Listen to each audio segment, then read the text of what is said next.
counting down the minutes to the first pitch of today's game. Yes! Who's in the starting lineup? Come on, son. You got to get out there and take the mound. It's game time. What does the skipper have to say? It's an attitude. You got to be willing to defend. You got to be willing to base run, or you can't play here. It's the leadoff show powered by the Potawatomi Sportsbook with Tommy Wortz on 1250 AM and 105.7 FM, The Fan. Welcome in to the leadoff show. Tommy Wortz here with you live from the Wisconsin Sports Radio Network studios, powered by the Potawatomi Sportsbook. Brewers, Dodgers, Game 4 of the National League Championship Series. It'll be Jose Quintana on the bump for Milwaukee, going up against Shohei Ohtani of the LA Dodgers. 7:38 first pitch from Chavez Ravine. Milwaukee looking to become just the second team in Major League history to come back down from 3-0 in a championship series. And here's the lineup trying to start it today. Looking up, and it is gone. It's almost time for the first pitch. Let's see who's in today's starting lineups. Brought to you by Lakeland University. Experience it your way. Visit lakeland.edu.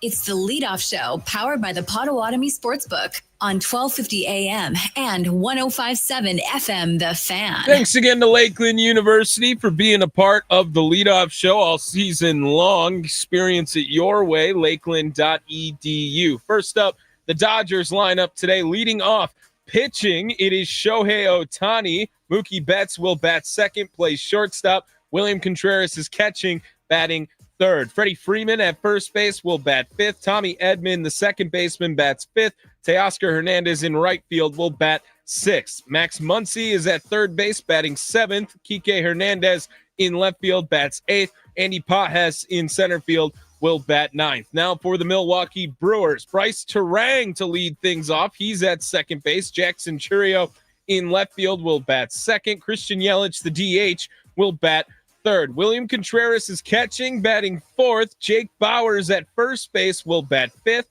Sal Frelick in right field will bat sixth. Caleb Durbin at third base bats seventh today. Blake Perkins in center field batting eighth, and rounding things out for the Crew, the shortstop, Joey Ortiz. Well, it has been kind of somber tones talking about the Milwaukee Brewers over the last few days here, down 3-0 after dropping game number 3, game 1 in Los Angeles, 3-1 to the LA Dodgers in a game that felt all too similar to the first two. The Brewers get just 4 hits in the game. 1 hit from Jake Bauers with a runner in scoring position was the first hit of the entire series, still the only hit of the entire series for the Brewers with a runner in scoring position. A couple hits from Caleb Durbin as well, and Christian Yelich beat out a dribbler and then struck out 3 times in his 1-for-4 day. It doesn't get any easier as now Shohei Ohtani, 2-time MVP Shohei Ohtani, is also now pitching today. First time anyone really going to be seeing Shohei for the Milwaukee Brewers. We have some sound coming up later on from Sal Frelick and some limited experience, not in Major League Baseball, but in the World Baseball Classic against Shohei Ohtani. Couple of things I want to go over before I get to some sound. The highlight, obviously, Jacob Mizorowski after game number 3. He had 9 strikeouts in 5 innings of game 3, tied a franchise record for the most strikeouts in a postseason game. He actually is the third most all time in a relief effort with those 9 strikeouts as well. He tied Don Sutton, Giovanni Gallardo, Brandon Woodruff, and Freddie Peralta all in Brewers history. However, on Brewer to have 9 strikeouts in a postseason game. Very positive to talk about Jacob Mizorowski after that. Unfortunately, he does suffer the loss in his final line. 5 innings of work, 3 hits, 9 strikeouts, 1 earned run, and then a run given up from the Abner Uribe pickoff move that pretty much felt like the nail in the coffin. Tyler Glasnow continuing to do his thing and doing the thing that the Dodgers have done all series long, and that is the starting pitching carrying them throughout this process. 5 2/3, 1 earned run, 8 strikeouts on 99 pitches for Tyler Glasnow. Then that bullpen that the Brewers had to get into did their thing as well. Just 1 hit in the game. 2/3 of an inning from Alex Vesia. Blake Trinan had 2/3 of an inning, and then an inning apiece from Anthony Banda and Roki Sasaki. Brewers struck out 12 times again in the contest against the Dodgers, continuing to abandon what made them the best of putting the ball in play and giving themselves the best opportunity, it feels like. It is the leadoff show. We are live from the Wisconsin Sports Radio Network studios, powered by the Potawatomi Sportsbook. After the game was over, Pat Murphy, some words for the media after falling down now 3-0 in the series to the Los Angeles Dodgers. Some words from Pat Murphy, in case you guys missed it from yesterday. Here he is after the Brewers fell 3-1 in game number 3 against Los Angeles. Murph, what is it, the early word on Churio, and given his absence and where the series is, just where do you feel you stand right now? Churio's had a continual cramps in his hamstring. He feels like he's going to be okay. So I'm hopeful. He's got an IV going right now, and we'll hope he's okay. Next one from Murph. Go to Russell on the left.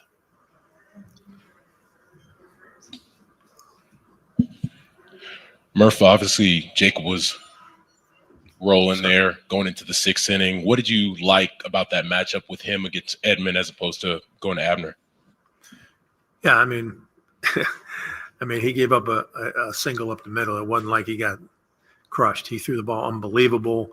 He gave us the best chance to win there. Abner has not been throwing the ball like he normally has, and I had to make a decision who was a better matchup. Miz he was the best player on the field for us today, and he was fantastic. I knew he was getting to the end because that's his pitch count kind of thing. But in a game like this, I wanted to give him a chance to get out of that. Edman's much better, on the ball down like that. So I thought, Uribe is going to throw that sinker, and Abner hasn't been as sharp. So went with it. Kurt on the left side. Murph, all you've talked about the obstacles and the hurdles you guys have overcome. Just how do you size up or summarize the 3-0 deficit in the hole you're in now against that team? Yeah, I mean, that team's pretty good. So are we. We haven't shown our best foot. Like I said, if you would have told me the Dodgers were going to score 10 runs in 3 games, what would be the score? If you said 2-1 us or 1-2, 1-2 them, you wouldn't say 0-3. But we haven't got the clutch hit. We've been a little bit foreign to how we've played in terms of contact. Now, there wasn't a hard hit ball hit between 2 outs in the 2nd and the 6th because it was very difficult to see for hitters. So take nothing away from the Glasnow, who pitched great.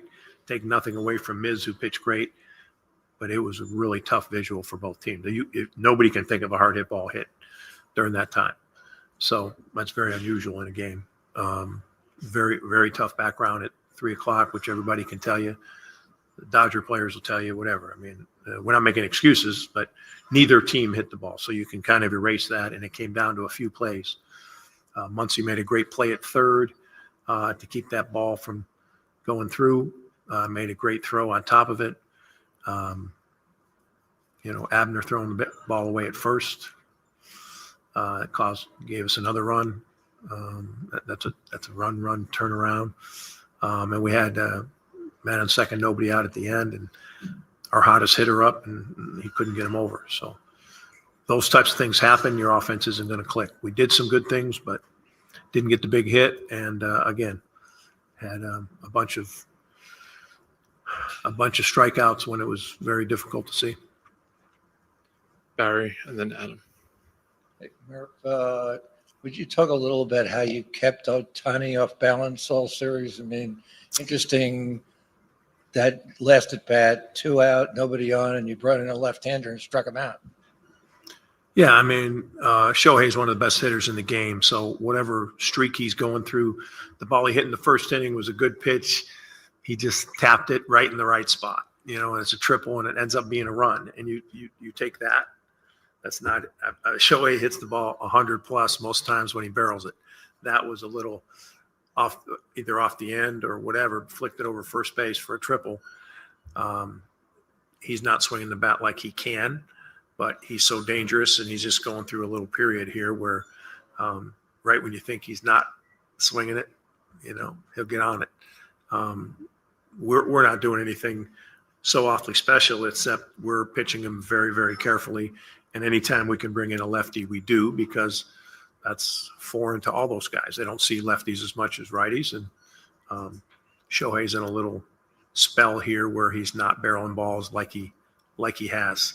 But he's still, for us, tremendously dangerous hitter. You can't forget that. These great ones, they can turn it on like that. But when you pitch them really tough, or you make pitches to the spot they don't hit it, then that's baseball, and tip your hat to that's good pitching, We'll finish up with Adam. If I can cheat and ask a two-parter, was it a decision to stay with Mizorowski for that sixth? Was that the decision all the way? And then in that inning, did you think Sal might have a play at the plate when he first got a little too deep? The Sal ball wasn't hit very hard.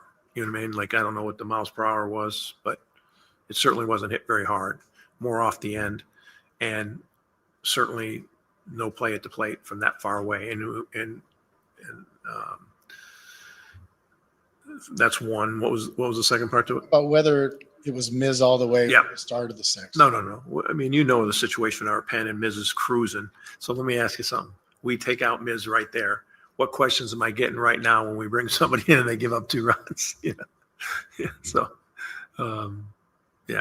that's he was throwing the ball great, and really happy for him. And he's lined up now. If we can, do something extraordinary, he's lined up to pitch the last game. There is the manager, Pat Murphy, speaking to the media after the game. That audio courtesy MLB.com. It is the leadoff show. Tommy Wortz here with you, getting you caught up. All things Brewers Dodgers ahead of Game 4 of the NLCS. And Pat Murphy brought up a stat there: 10 runs. Right, the Brewers pitching has only allowed 10 runs to the Dodgers offense. That right there is tied for the 4th fewest in all of baseball history in a team to be down 3-0. The lead is 6. You got to go back to the 1950 World Series. We all remember that great series between New York and Philadelphia. The 2016 ALCS, 8 runs for Cleveland. That was on their run. They lost in the World Series to Chicago. And then the 1999 NLCS between Atlanta and the New York Mets, that was a 9 runs scored for Atlanta, and they had a pretty damn good pitching staff at that time too. The Brewers in this series right now against the Dodgers on the offensive side have scored 3 runs. They've hit 1 homer. As a team, they are batting 101, 165 on base percentage, a team OPS of 345. Just not going to get it done. Comparison to the regular season performance against the Dodgers, they hit 274 as a team, a 342 on base percentage, and an OPS of 736. Almost 400 points higher in the regular season as to what they are doing now. Now, I know they didn't face Blake Snell in the regular season, but they did have some experience against Glasnow. They roughed up Yamamoto in the regular season for a game as well for his shortest career outing. And it just hasn't gotten done for the Milwaukee Brewers yet in this series, looking to prolong this as much as they can right now, down 3-0 to Los Angeles. A lot coming up here on the leadoff show as we will have some sound. I changed it up a little bit for Eye on the Enemy I pulled a little bit of Dave Roberts, not the full thing, so it won't be like you hear Pat Murphy and Dave Roberts taking over the entire show, but about 2.5 minutes or so of Dave Roberts. He had a couple of questions I thought would be good to put into a little compilation to have you guys hear. If you didn't hear any of that from earlier today, the manager, Pat Murphy, spoke as well. We will play that in full back for you guys here on the leadoff show. And Sal Frelick and Andrew Vaughn were the players available today for Milwaukee, and they had some insight as well that I think will be good to hear back. When we come back, however, on the other side, we will hear from Jose Quintana from a couple of days ago. A little bit of seasoning before that. Quintana is 0-2 currently in the postseason in his career, but with a 3.25 ERA, 9 career games, 7 of those starts. He is getting the bump today for Milwaukee. He's pitching the postseason with the Chicago White Sox back in 2017, St. Louis Cardinals in 2022, and last year with the New York Mets. He only has a relief appearance this year for Milwaukee, 3 scoreless innings, 2 hits, 2 strikeouts on 49 pitches earlier in that Chicago series as well. You got to wonder that with a guy as much experience, with as much experience as Jose Quintana, this is some of the numbers here, right? Jose Quintana in his career has pitched in over 350 games, right? I don't understand quite the move of another opener with Ashby. I don't get the draw of that right now. It didn't work the first time it happened, and trying to continue to find a way to make it work. There were other options, right? If you want to get some length out of Jose Quintana, you can try that with a lefty in the first inning starting the game. He has been a traditional starter as well. Jared Koenig's looked great. Do you want him to be that stopper at the beginning of a game? Maybe that would have benefited a little bit here. But Aaron Ashby, they're just going to let this guy's arm fall off at this point.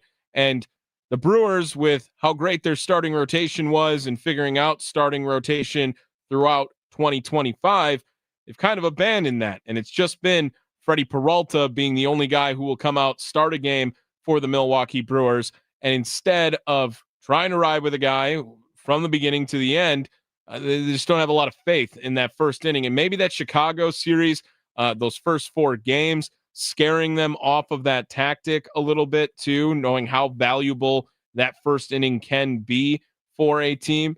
That is still puzzling to me as to why the Brewers continue to have this approach, but they're trying to get it right today. It'll be Jose Quintana on the bump going up against Shohei Ohtani, who, oh, by the way, is also hitting leadoff today for the Dodgers. What a freak. What an absolute freak. Let's take a quick break. We'll hear from Jose Quintana from a couple of days ago. Had it ready to go yesterday for you guys. I made sure to cut anything out that was basically talking about game 3, and there's a couple of good comments in there on just the attitude that Jose Quintana has right now about his performance and what he can do for this team in the postseason. That's coming up here on the Leadoff Show. We are live from the Wisconsin Sports Radio Network studios, powered by the Potawatomi Sportsbook.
Looking up, and it is gone. It's almost time for the first pitch. Let's see who's in today's starting lineups. Brought to you by Lakeland University. Experience it your way. Visit lakeland.edu. It's the leadoff show powered by the Potawatomi Sportsbook on 1250 AM and 1057 FM, The Fan. Welcome back to the leadoff show. Tommy Wortz here with you, getting you caught up all things Brewers Dodgers ahead of NLCS game number 4. We are live from the Wisconsin Sports Radio Network studios powered by the Potawatomi Sportsbook. Brewers lineup, in case you missed it earlier in the show. Bryce Terang at second base will lead off for Milwaukee. Jackson Churio in left field will bat second. Christian Yelich is the DH. He will bat third. William Contreras is catching, batting fourth. Jake Bauers at first base will bat fifth. Sal Frelick in right field to bat sixth. Caleb Durbin at third base, batting seventh today. Blake Perkins in center field will bat eighth. Rounding things out for the Crew, it is the shortstop, Joey Ortiz. Lineup today a little weird, huh? A little funky. No Andrew Vaughn in there. Jake Bauers moves up to the number 5 spot. How could you not? I mean, he's really been the only time the offense is worth watching at this point. Bryce Terang moving up to the leadoff spot despite his troubles in the second and third spot in the order. And Blake Perkins going to be in the lineup for Milwaukee today, going up against Shohei Ohtani. Ohtani 1-0 in this postseason right now. 4.5 ERA, has 9 strikeouts as well. But Jose Quintana is where we point to for this segment here. Quintana, 36 years old. He was 11-7 this year with a 3.96 ERA in 24 starts this first year with Milwaukee. The Brewers were 15-9 in starts by Jose Quintana. He had 8 quality starts. Opponents were batting .241 against Jose Quintana this season, looking to improve upon now those numbers here in the postseason as he, again, as we said earlier, a couple innings of relief, 2 strikeouts, no earned runs for Jose Quintana back in that performance against the Chicago Cubs in the NLDS. He spoke to the media a couple of days ago. I had this ready to go for you yesterday, but then it was pushed back that Jose Quintana was not going to get the bump in Game 3 for Milwaukee. He now is going to be the starting pitcher and expected to get some length out of him compared to what we've seen in the first inning pitching performances for Milwaukee today in Game 4. Here's some of what Jose Quintana had to say when he had his media availability. Does bullpen versus starting impact your routine? Anything you feel coming into the game, given that you've pitched so many times as a starter and so few in a different role in your career? Yeah, it's different, for sure it's different. Be started all my career, but I've been doing this role before most of the time postseason. And yeah, I think at this point, whatever role the team needs you want to be prepared. You want to be ready and do it. So that's the pace I want to be right now. And yeah, just to be ready.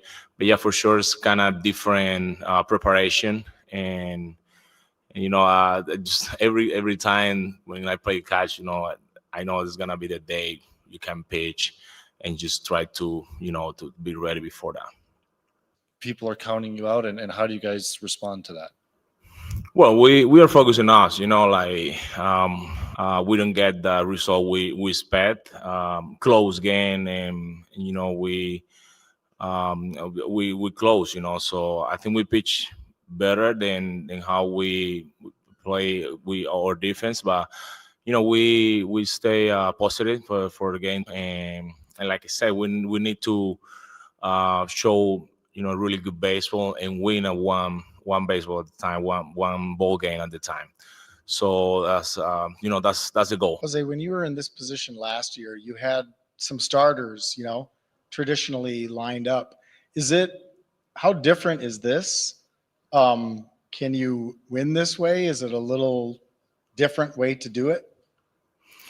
Yeah, definitely it's different. As a starter, it's always better for us when what day you're gonna pitch and you're ready for that.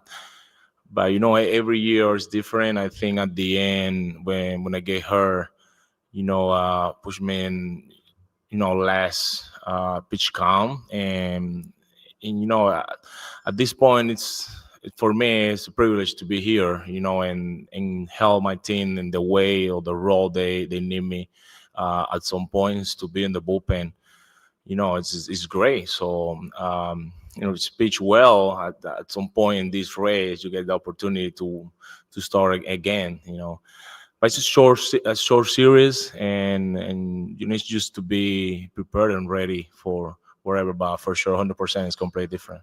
There is Jose Quintana with his media availability a couple of days ago. Kept the ones in there that seemed pretty topical for today with the Milwaukee Brewers ahead of game number 4 in the NLCS against the Los Angeles Dodgers. Jose Quintana, 2 outings this year against LA, went 6 innings in both of them. Back on July 9th, it was 2 hits, 1 earned run, 4 strikeouts in the game, but had 4 walks. On the 20th of July, that was his next start immediately after, went another 6 innings, 4 hits, 4 earned runs, 5 strikeouts. Those games, however, Brewers won both of them 3-2 on July 9th. They won that one in extras and then won 6-5 on July 20th. No surprise there as the Brewers went 6-0 against the LA Dodgers in the regular season, now down 3-0 in the postseason. Another number here to look at for Milwaukee is the starter ERA against, or rather just the ERA against the Dodgers in the regular season. It was at 2.45, and the Brewers now in the postseason a little bit higher, 3.12. The other side of things is where the Dodgers bats are.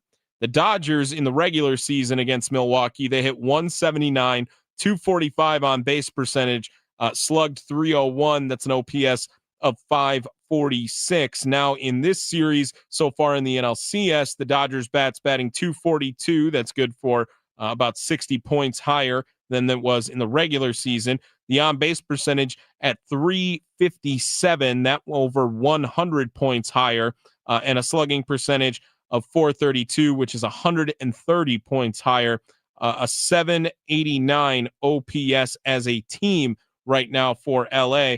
That over 200 points higher than what it was in the regular season. Brewers here in game number 4 need an opportunity to keep this one going right now.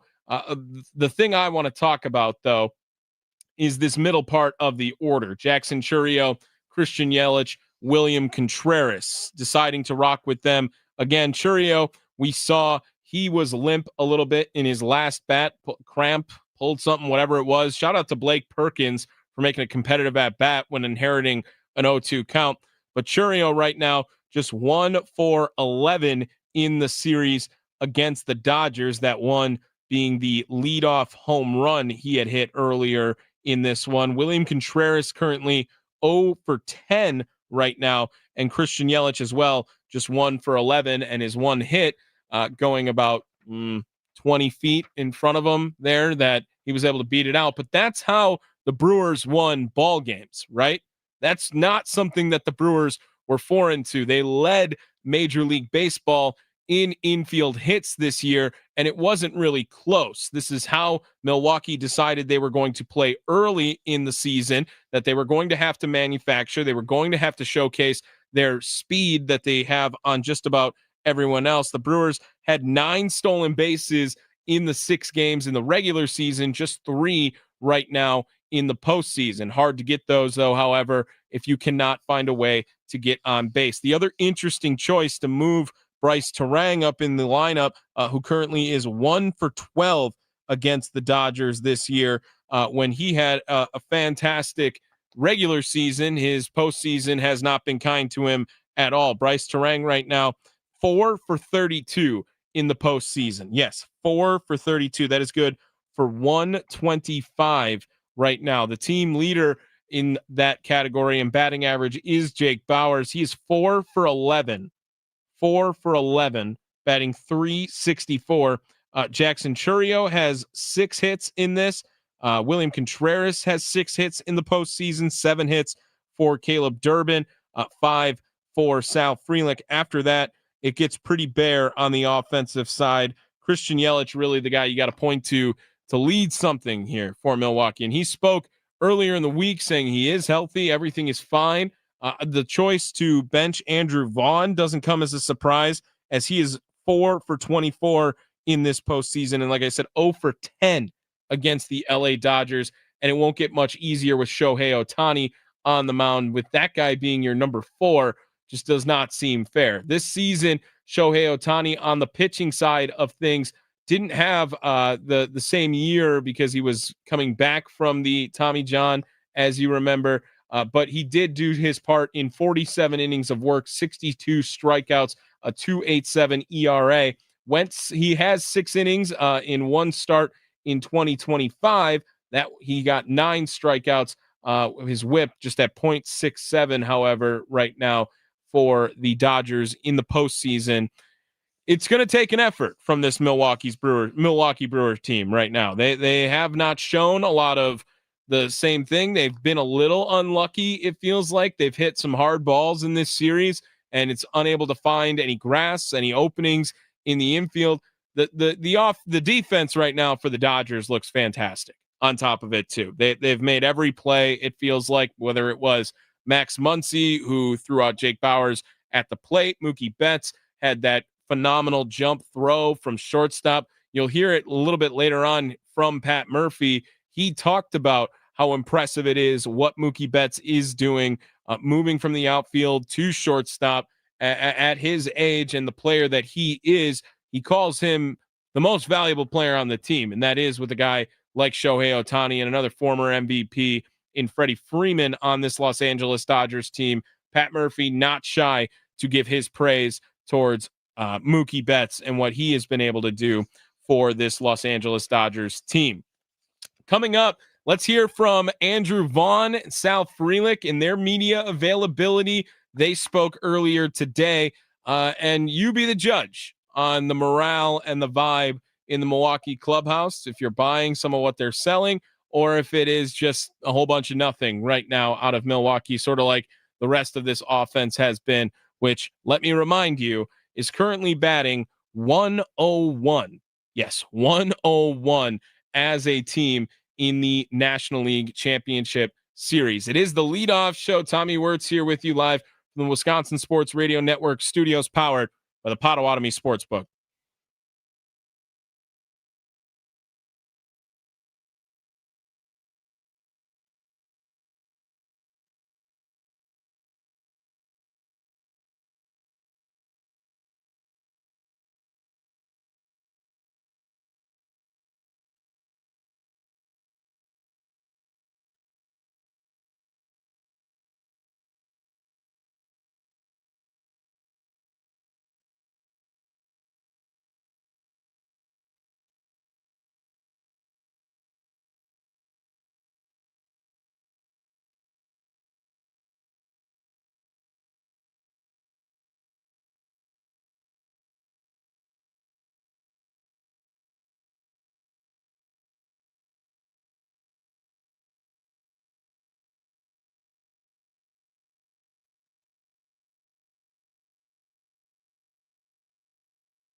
Welcome back to the leadoff show. Tommy Wortz here with you live from the Wisconsin Sports Radio Network studios, powered by the Potawatomi Sportsbook. Brewers lineup, in case you missed it earlier in the show: Bryce Terang at second base to lead off for Milwaukee. Jackson Churio in left field will bat second. Christian Yelich is the DH, batting third. William Contreras is catching, batting fourth today. Jake Bauers at first base will bat fifth. Sal Frelick in right field will bat sixth. Caleb Durbin at third will bat seventh today. Blake Perkins in center field bats eighth. Rounding things out for the Milwaukee Brewers, it is the shortstop, Joey Ortiz.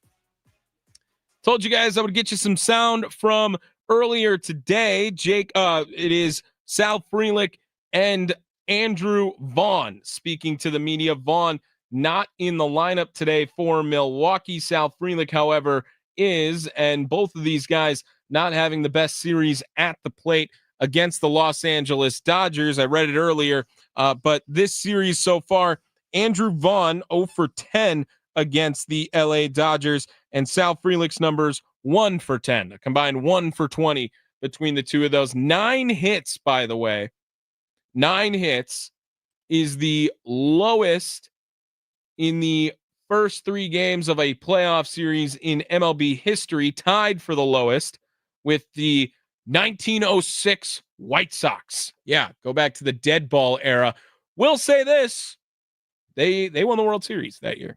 I don't know if you believe in all that history repeats itself kind of stuff, but just some sort of optimism. 1906. Can you believe that they won the World Series in which they got 9 hits through the first 3 games of a series? I digress. But here is Andrew Vaughn and Sal Frelick speaking to the media earlier today. Guys, how do you approach the task ahead? Do you compartmentalize it? Do you think about a big picture? How do you go into today? Yeah, just taking it one game at a time, right? That's all you can do. To get back in this thing, it starts with one. So really just stay focused on tonight. Don't worry about what's happened the last few games or try to look forward to, talking about the future. Just really just stay present in the day you're in. Go to Kurt, also in the third row.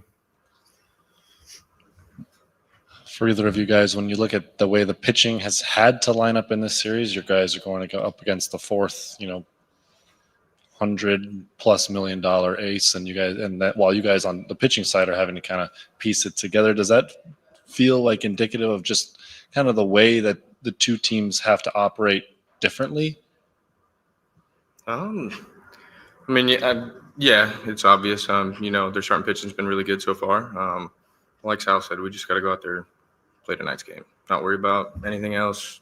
Take it one pitch at a time. Or the right side, that's 5 rows back. Sal, after talking to a lot of you guys last night, it seems like you're still pretty positive. Is that difficult to be in right now, seeing that where you guys are at? I mean, not really, right? Pretty positive when we lost 2 to Chicago and had to go back home. And, would have been awesome if we could say, the whole postseason we were just going to go through and not lose a game, right? That'd be awesome, I'm sure. But at the same time, it's pretty unrealistic. And, there's 4 teams left and we're one of them, right? So, I know how much of a blessing it is to be able to play in a series like this against a team like this. So, to be able to come to the field every day, whether you're up 3-0, down 3-0, and not be positive is pretty hard. I think most of the guys would agree with that. So I think that's kind of where it comes first and foremost. But yeah, at the same time, we know the road ahead of us, and it's not going to do anybody any good, not being our usual selves. Todd? You guys obviously know what the scenario is here tonight. That said, Murph is obviously a really good motivator too. Is there a message that you can share that he's been trying to give to you guys, or how has Murph been in the last X number of hours since last night? Yeah, his message has always been the same: go play free. Be ourselves. We can't be anybody else. We are what we got, and just such a great group. And I know we're going to go out there and fight tonight. Go to the far left here. It's for either of you guys. We hear good pitching beats good hitting all the time. You guys obviously are a very good hitting team, scored a lot of runs. How specifically have they been able to shut you guys down so much? Yeah, I mean, I think, that's not like some secret formula, right? I think that there's truth to that. I think they've done a great job throwing strikes, which is, the big thing, especially against us. It's no secret that we're not I think we're maybe the most passive team in baseball, and that's part of our identity. And, to combat that, they've been filling up the zone. Haven't been walking guys, and, all of them have really plus stuff. So it's just kind of coming together as an offense and saying we got to bear down, and, it doesn't have to look pretty. How are we going to make outs, right? Like, we're going to make 27 outs. It's just how are we going to make them productively, and just kind of bearing down. Sophia. Vonnie, you've faced Ohtani 3 times, and Sal, you'll be seeing him for the first time. Just how can you guys, 1 through 9, try to get like a quality at bat and create something off of him, considering the inexperience? Yeah, we got to go in there with a game plan. He's an elite pitcher, probably one of the best players in baseball. I think anybody would say that. But, he's got to throw it over the plate, and we got a chance to hit it. Yeah, obviously we know the task at hand. I was actually fortunate enough to face him in the World Baseball Classic in the Tokyo Dome, so some familiarity there. And obviously we know how good he is, but, this is the major league. So usually anybody that toes that rubber is going to be really good and has stuff to get you out. So just got to find ways to combat that. Kurt. Sal, how did that at bat, or those at bats against Shohei in the WBC go for you? Yeah. Okay. I remember it was before I had debuted. I was still in the minor leagues with Team Italy. We were in Japan, and he started for them, and I'm pretty sure he was on a pitch count, but maybe went 2 or 3 innings. But I mean, this stuff is exactly as advertised with him, and he's a competitor as well, not just a thrower. So should be good. Let's go back to Adam in the third row. Sal, we know you're not like on social media all day, but did anyone show you any of the picture or the image from your catch and the meme? Did anybody show you one that really made you laugh? Yeah, I mean, I showed up the next day, and I think a few of the guys had it as their screensaver. So that's how I had seen some of it, and Sophia was showing me some as well. But yeah, no, I'm not on like social media really, so I didn't see it. But some of the guys were showing me. Any last ones for these guys? Take one more on the right side. The word comeback has come up in the clubhouse in the last hours. Yeah, I mean, I don't know if there's really any other word to use, right? It's kind of the only thing we can think about, talk about. But yeah, I think the more we convince ourselves we're still in this fight, the more that can come true. All right, guys, appreciate the time. Thank you. There is Sal Frelick and Andrew Vaughn speaking to the media earlier today. That audio courtesy MLB.com. Same with the Jose Quintana audio as well. Tommy Wortz here with you, getting you caught up. All things Brewers Dodgers ahead of Game 4 of the NLCS right here on the leadoff show live from the Wisconsin Sports Radio Network studios, powered by the Potawatomi Sportsbook. There will be a comment as we will play Pat Murphy on the other side from earlier today. A comment on like emptying the tank every day. And that's kind of the situation the Brewers have put themselves in, right? They are desperate for a victory against these LA Dodgers. And a game like yesterday where you have Jacob Mizorowski go 5 innings for you, it saved a lot of guys. We haven't seen Trevor McGill in quite some time in this series. Aaron Ashby, I'm sure, will be available, and Pat Murphy will let his arm fall off in this series if it is the last thing he does. Grant Anderson as well hasn't pitched since Game 2 in this series. We have seen a couple of Robert Gasser hasn't come in some time since Game 2. All of those guys I expect to be available for the game today. As again, McGill hasn't pitched since Game 1 of this NLCS. Kind of wild that has happened. We have yet to see Tobias Myers since Game 2 as well. Chad Patrick game 1 of the NLCS. Those are the guys that did not pitch yesterday that are on this Brewers staff. As far as first guy coming out after all this, I think the name I point to is McGill, right? Jose Quintana, the lefty that throws a little bit softer. You bring in the big righty that is all fastball, curveball on that. I expect that to be a part of the game plan. That's my best guess, at least, for this Brewers team. But as you know, no one knows really what's going through Pat Murphy's head. Not that that's a good thing or a bad thing. Just you never quite know what this Brewers team could do as far as their next move. Coming up here on the leadoff show, we will talk to our guy, Austin Herdina, over at the Potawatomi Sportsbook to get you some of the best bets if you want to get any action on tonight's game in Los Angeles. 7:38 first pitch from Dodger Stadium. Can I say something else about Dodger Stadium? And no shade at Dodgers fans, but a big topic of discussion going into LA was like a ruckus crowd or an insane environment. I don't know. I didn't think it was that overwhelming for this Brewers team. I thought that the crowd was very similar to a reactionary crowd. It wasn't similar to Chicago, where you saw that crowd really try to ignite something in that Cubs team or make something happen for that Cubs team in that one, take control of the game. I don't think that was really the case at all with the Los Angeles Dodgers. I think this Brewers team, if they're able to take the crowd out of it early in this one, they have a shot. And I thought they might have had something yesterday, Bruin.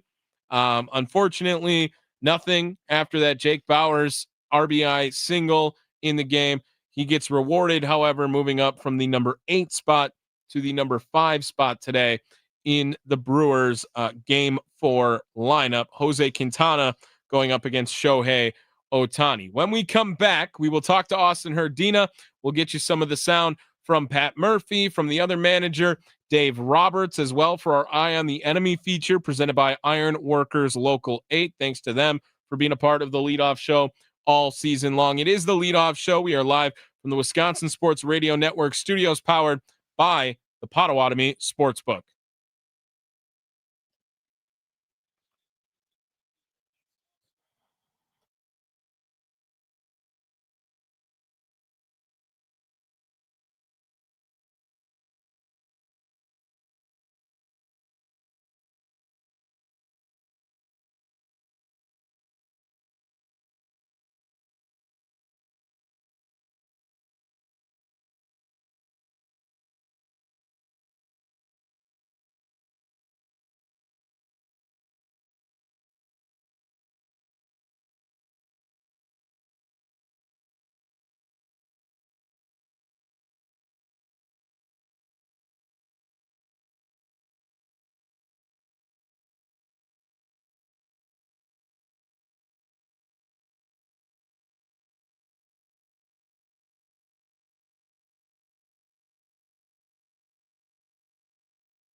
Welcome back to the leadoff show. Tommy Wortz here with you live from the Wisconsin Sports Radio Network studios, powered by the Potawatomi Sportsbook. Before we get to our guy Austin Herdina down at the Potawatomi Sportsbook Brewers lineup, in case you missed it earlier in the show, Bryce Terang to lead things off. He's at second base. Jackson Churio in left field will bat second. Christian Yelich, the DH, will bat third. William Contreras is catching today. He bats fourth. Jake Bowers at first base will bat fifth. Sal Frelick in right field will bat sixth. Caleb Durbin, the third baseman, bats seventh today. Blake Perkins in center field will bat eighth. And rounding things out for the crew, the shortstop, Joey Ortiz.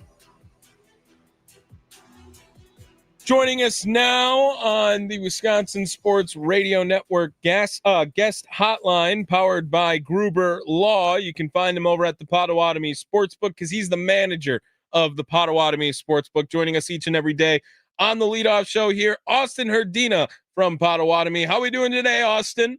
Pretty good, Tommy. How are you? I've had better days, I will admit. It's 3-0 deficit right now, Austin. You're usually my infusion of positivity. Are you feeling that way about today? Hey, Tommy, the National League has been around for what, like 160 years or something like that? So many years. It's never happened in the National League. No. Why not us? Why not us? Why not us, Tommy? Yeah. We've been a Cinderella story all year. Why not now? I know. I need some of it right now. Looking over at the betting odds, courtesy of the Potawatomi Sportsbook today, Dodgers, I think this is the biggest favorite so far, minus 220 in any of the games here, plus 102 on the 1.5 run line for LA, and the over-under set at 8 today, Austin. What are you looking at over at the betting odds, courtesy of the Potawatomi Sportsbook, to get a parlay for the people going in Game 4? I tell you what, the fan base just seems really deflated, and I can understand why, of course, because we just haven't been hitting. And, we're playing a really good team. We're down 3-0 in the series. But I'm not ready to give up, Tommy. I'm not ready. Yeah. I don't want the season to be over yet. I'm taking the Brewers on the money line. All right. I don't know. I just feel like plus 180. Why not? Why not? Plus 180.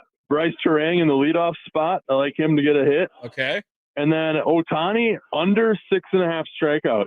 I feel like those numbers are pretty big for him. I don't know if they feel like he's going to pitch a long time, but I don't see him going more than 5 innings, maybe 6 at most. Okay. So I think under 6.5 has some value. So you put those three together, plus 510 today. Plus 510 on the Potawatomi Sportsbook parlay for the people today. That is Brewers money line, Bryce Terang to record a hit, and Shohei Ohtani under 6.5 strikeouts. The under has been very popular in the total game on this one, Austin. It helps when the Brewers are batting 101 currently as a team right now.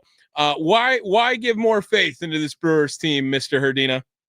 I have no other choice. I have no choice but to cheer for. I don't want to not talk to you tomorrow. Yeah, I want to make sure I'm talking to you tomorrow. Good call. It's been awesome. And I hope it's not done either as well.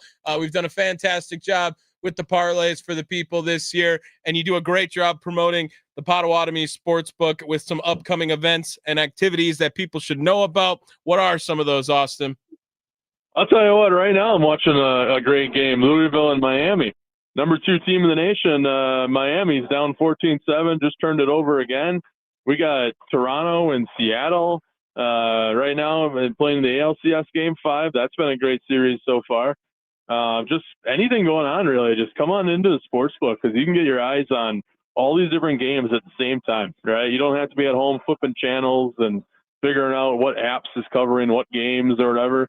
Just come here. We got it all taken care of and watch all the games at once. Big weekend, too. Packers taking on the Arizona Cardinals in a full slate of Sunday games. I believe there's another international game, which it's too many. I know you guys probably love it over there, but I mean, every Sunday I have to wake up and there's football on, and I just don't feel ready for the day. It's like a full shift if you got to watch every game all over. But if people want to come hang out, get there early, make sure they are there for that full slate of Sunday games, Austin, how might people do that?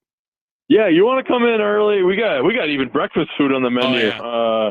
So you come on in, you go to Potawatomi.com, click on Sportsbook and reservations, and that will bring you to You can choose your dates and the time of day you're interested in and the events going on. Pick your seating area. Put that money down towards your food and beverage for the day. It's a deposit towards that. It's just a great way to enjoy your Sundays. It sounds like it. Packers currently at -7. I think me and Mitch Nellis and Mason Crosby got it at 6.5 a couple of days ago. How do you like the Packers odds on Sunday? Yeah, we had it at 6.5 earlier today. It must have moved to 7. I hadn't seen that yet. But yeah, it's pretty good. I mean, the Cardinals have lost 4 in a row. They're probably playing a backup quarterback. They're not doing any good. They're injured in a lot of places. So I feel like this is a game the Packers should most definitely win. And I see us winning by a touchdown or more. So yeah, I like Packers minus the points. All right, let's do it. Austin Herdina, his parlay for the people one more time. Brewers money line, Bryce Terang to record a hit, and Shohei Ohtani under 6.5 strikeouts will pay plus 510, courtesy of the Potawatomi Sportsbook. Have a great rest of your day, Austin. Hopefully we get to do this again tomorrow. And of course, go Brewers. See you tomorrow. There he is. See you tomorrow from Austin Herdina there, hopping off the Wisconsin Sports Radio Network guest hotline powered by Gruber Law. One call, that's all. Want to get you guys Pat Murphy speaking to the media earlier today on his mantra and slogans for all this Brewers team. It'll end very similar as to how Austin Herdina just ended his call. Spoiler alert. Here is Pat Murphy from earlier today. Guys, where are we at? All right. First question for Murph. Let's start on the back right, Dario. Murph, Vonnie was saying that your message is stay loose, have fun, play free. How difficult is that to do in this situation? I mean,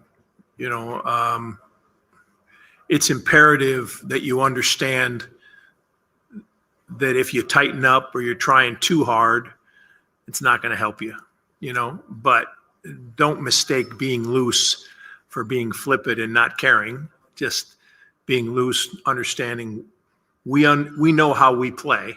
We know what is important, and we know we're up against it right now. But there's a lot of examples of keeping it simple. I was lucky enough to get a call from a legendary manager this morning, and I've been seeking his advice. And he said to me, the little things, like do the little things, they lead to the victory tonight. And he said, your mantra all year has been win tonight. You can't win 4 games tonight. You can win 1 game. So win tonight. Todd. Murph, Jose pitched a winner go home game against you guys last year in the playoffs. How valuable is his experience going to be tonight in the same situation? You think about it, going to Jose is an easy decision. Like he is the guy with the experience. He threw the ball really good in the Cubs series. I look forward to it today. I'm very confident that he understands the situation and can handle it. Kurt. With flipping the lineup a little bit, how much of that is wanting to try something new down 3-0, and how much of it is just the matchups? I mean, our six top hitters hit the top 6 every day. Or top 7 hitters hitting the top 7. Sometimes you have a horrible matchup for one player, something like that, and we switch out one of those guys. But I don't think the lineup's any different. It's same top 4 hitters every day. Some of it's based on what they can do in relief and that type of thing, but it's been the same lineup, top 7 hitters for the last, for the playoff postseason for sure. So back to Dario. Or if I just got 2 quick ones. You mentioned the legendary manager gave you advice. Do you mind telling us who? Joe Torre. You know him? I think I've heard of him. He's won a couple world titles. And then Trio's in the lineup. How's he feeling? Yeah, I think they got it under control, and I think he's, going to perform like he did yesterday. I mean, 3 hard contacts yesterday. What else can you ask? You might walk away and say, hey, he was 0 for 4, but he hit the ball hard 3 times, and had nothing to show for it. Adam? Murph, philosophically, how do you approach what's ahead? Do you empty the tank every day in each of these games to win, or do you think about it as a 4-game in 5-day chunk. Right. I think you have to think about winning it all. Why are you doing this? Does it matter if you win one? Does it matter if you win two? We're not looking for respectability. Like we've had an incredible season with an overachieving team that no one predicted, blah, blah, blah. We've told the story a million times. So we've had that there. But the idea is to win, not try to get credibility or respectability. We have not, and really due to the Dodgers' performance, we have not performed well in these 3 games. But also, what could we do better in those 3 games? I'm just not pleased with saying the Dodgers pitch great and that's the way it is. Too bad. It can happen in baseball. No, what could we have done? Like the But also, what could we do better in those great decisions? No one asked me in Game 5, how about the decision to move that? What a decision. Yeah, thanks, guys. That was great. But as soon as you make a decision and the guy gets a base hit off the first guy or vice versa, it's a bad decision. So I live with all that, but I can't live with our team not kind of representing kind of how we play the game. Although we've done some great defensive things. We've pitched well. We've base run well. Man, there was a few things in the last 3 games that I just doesn't sit well with me. Stay on the right side, 5 rows back. Hey, Murph. Most of the guys in your lineup haven't really faced Shohei. How does that affect? All of them. Yeah. So what does that mean today when these guys are going in the box for the first time against him? Yeah, I mean, it's always a little advantage pitcher when they haven't seen you before, but they're 170 games in. They understand that you're not facing Shohei, you're facing the ball. You know what I mean? So you just got to do your best you can to see it as well as you can, and they know his routine, that type of thing. They know his repertoire, so it's about seeing the ball and trying to win that pitch. Stay on the right side, far right, 3rd row. Hey, Pat. Only the 2004 Boston Red Sox have come back from a 3-0 deficit. Have you taken a look at the series to maybe find some, inspiration? Yeah, for sure. I've seen in sports in my many years of life, I've seen a lot of great comebacks. I've seen a lot of great upsets. Et cetera, et cetera. But it all starts when you're in it. It all starts with one pitch, one inning, you know what I mean? One game at a time. So we're not thinking of winning 4, like Joe Torre said. We're not trying to win 4 tonight. We're trying to win a game tonight. Let's go to Clinton in the front. Murph, in your many years of life, as you referenced, you're going to make an age joke. Okay. No. Hey, Hold look, on. It's your right. What I'm saying is you've managed the game at a lot of high levels, and I'm asking you, have you ever seen anything like what Mookie Betts has done, moving from right to second to short in terms of his effectiveness and development? Oh, I said it before the series, I think in front of this group. I'm not sure, but being so old, I don't remember things. But I think I've said it. Like, it's an incredible untold story. Shohei Ohtani might be the best baseball player on earth right now. It's debatable, whatever, but he might be. Freddie Freeman has touched our hearts many times in the wrong way. But Mookie Betts, what he's doing in the game of baseball is incredible. To move from outfield to playing shortstop on the Los Angeles Dodgers, team that's stacked with everything you can be stacked with. For him to do that and do it well is incredible. And then struggled early, according to Mookie, and now he's swinging it in every clutch situation. I mean, and hitting behind Shohei, which is a huge responsibility. I'm just telling you, man, that needs to be brought out, because if you're talking about most valuable player, you're going to go through, the stats and all that kind of stuff. But if you're talking about a player that really was valuable to this team this year, I'm saying Mookie Betts is number 1. No disrespect to Shohei and or Freddie or some of the great pitching and et cetera. Incredible. Imagine Steph Curry just saying, okay, now he's going to go play power forward and guard the other team's best player. That's what it's like. So he's going to guard the other team's best player who's bigger, whatever. Never done it, and he does it, and they win still. And he still puts up his, 30 plus a game. Amazing. Amazing thing. And I just like that to be recognized, because I know as Dave is sitting over there, he's thinking the same thing. Like, this is freaking incredible. Anything else from Murph today? I'd give him MVP votes for that. Nightingale, you like that? No, I know. They're like, you're involved in the MVP thing. Like, do you make the decision yourself, or does these big name reporters? You know what I mean? Okay, well, that's what I'm saying. Mookie needs to get some consideration. No, okay, so you say no because you're of that, you got that wall up about not letting that thinking in. But man, tough game. We got a tough mountain to climb, but let's get started one step at a time. Barry just talks out of his own. No rules. No rules for Barry. He just does whatever the hell he wants. Barry, I love you, man. That's why we get along. No rules. Just speak up whenever you want.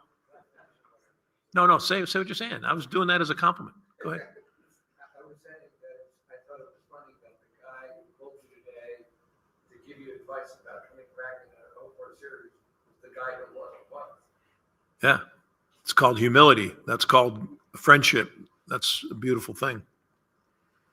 Beautiful thing. All right, Murph, appreciate the time. We'll see you post. Got it. You got it. See you tomorrow. See you tomorrow from the manager, Pat Murphy. Take a quick break. On the other side, we'll get into our Eye on the Enemy feature and wrap things up here on the Leadoff Show. We are live from the Wisconsin Sports Radio Network studios, powered by the Potawatomi Sportsbook.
Welcome back to the leadoff show. Tommy Wortz here with you live from the Wisconsin Sports Radio Network studios, powered by the Potawatomi Sportsbook. Brewers line up one more time in case you missed it earlier in the program. Bryce Terang at second base will lead things off for Milwaukee. Jackson Churio in left field will bat second. Christian Yelich, the DH, will bat third. William Contreras is catching, batting fourth. Jake Bowers at first base will bat fifth. Sal Frelick in right field will bat sixth. Caleb Durbin at third base bats seventh today. Blake Perkins in center field will bat eighth. Joey Ortiz rounds things out. He is the shortstop, batting ninth. That music you hear means it's time for Eye on the Enemy, presented by Iron Workers Local 8, building Milwaukee's future one beam at a time. Want to play you some of Dave Roberts talking to the media earlier today in his pregame availability to set the tone for this NLCS Game 4 against the Milwaukee Brewers. Dave, coming into this season, you guys set the goal of getting back to the World Series. You now find yourselves in a situation in which you're one win away from doing that. When you reflect on kind of this postseason in specific, what you've been seeing and how this group has really come together, how does that prepare you all for this game to hopefully close out this series tonight? I think, I think it all started certainly in spring training with this year's club, being prepared for this moment. I think it's kind of what we kind of see the season is. It doesn't matter the circumstance, the situation. We have a certain way of approaching each day. And so, from the first game of the series, first game of the postseason, versus being up 3-0, it doesn't change kind of our outlook on today. We're trying to play good baseball and win a game. When you're winning, you're trailing, we sort of have that same mindset. And so I think that consistency of kind of thinking and preparation, put us in this position. But yeah, we realize that there's a lot of work to do, and those guys aren't going to lay down, and we need to, have Shohei pitch well today and get some timely hitting and, put these guys away.